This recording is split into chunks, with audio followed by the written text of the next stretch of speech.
How to be confident at work. I'm going to discuss strategies that you can use immediately to be confident at work.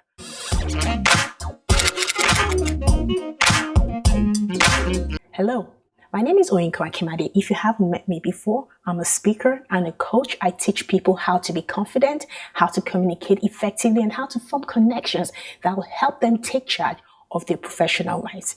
I'm also the creator of an online course called the Confidence Course for Professionals. So if you want to elevate your game and you know you need to demonstrate confidence so that people can see your competence and people can see that you're able to do your job, then check it out. I'll leave a link in the description below.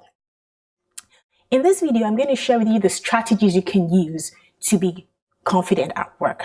First, you need to create the best first impression.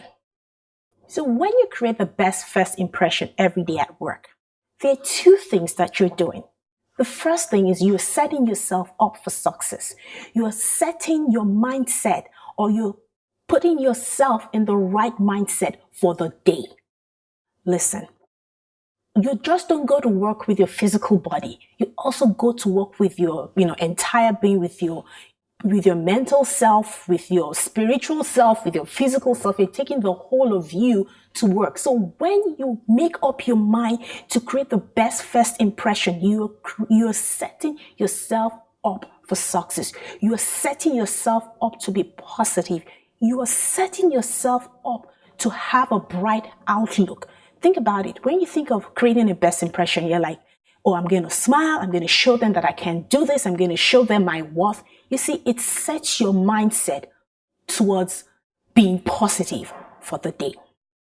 The second thing you do is you're setting the tone for which your coworkers, your boss, and your client will perceive you for the day.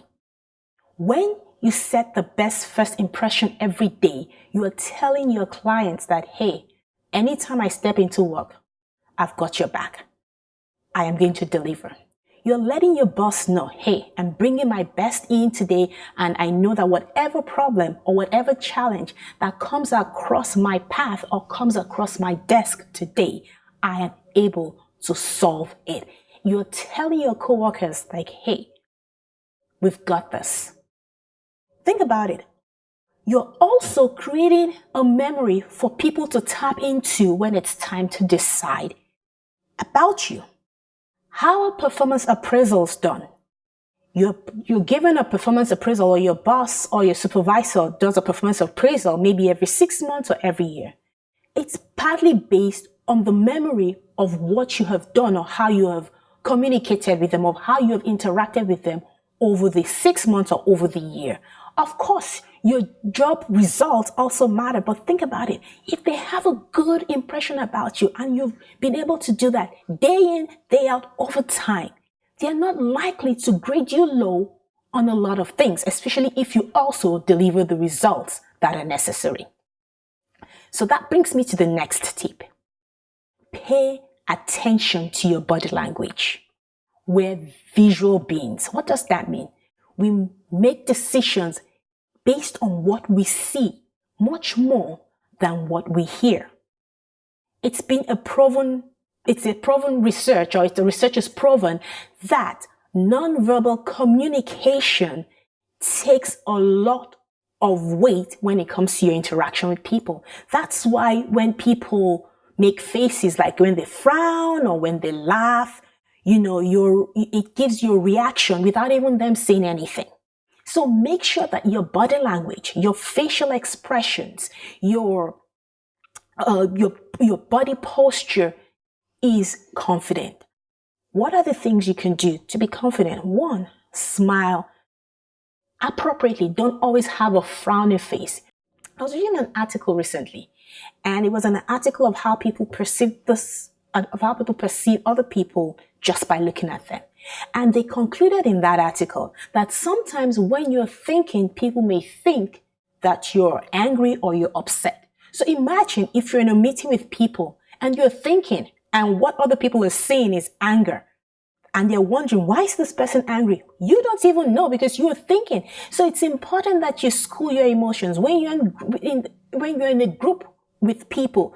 Try to smile more often. Try to have a positive expression as often as you can. And even if you have to think, it may not be a bad idea to say, you know what, let me think about this for a minute. Or if you're just done thinking, you may want to refer like, oh, I was thinking about what she said, and this is what I thought, or this is what conclusion I came to.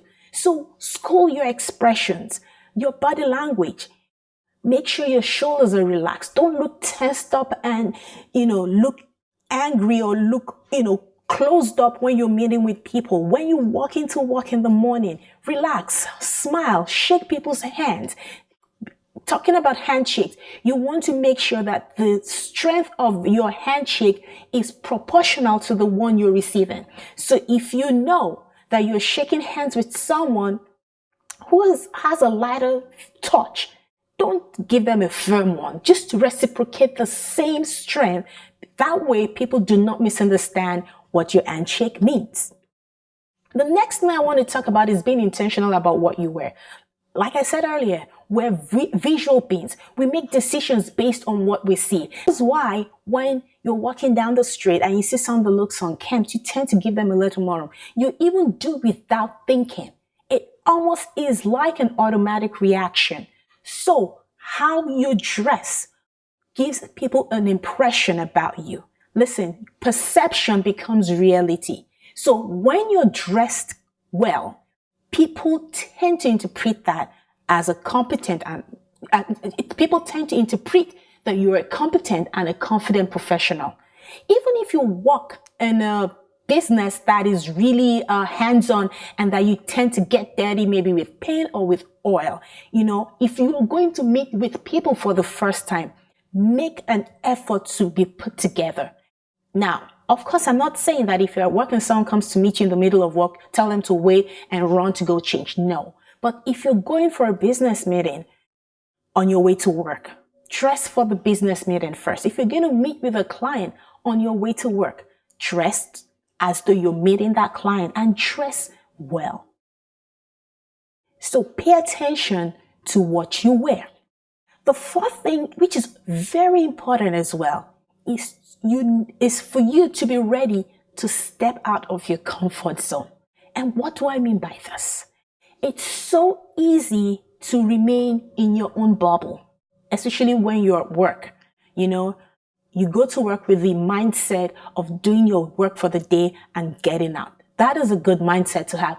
But while you're at work, you need to make sure that you are actively engaged. When you're at a business, when you're in a meeting, don't just go to the meeting and leave the meeting and no one even knows that you came. I mean, they would probably be thinking, was this person in that meeting? Because you were not engaged at all. If you want to be confident at work, you need to be engaged. You need to step out of your comfort zone. You need to go above and beyond. When there are projects or when there are discussions about projects, offer your opinion. Research about the agenda of the meeting ahead of time so that when you're in the meeting, you have something of value to offer.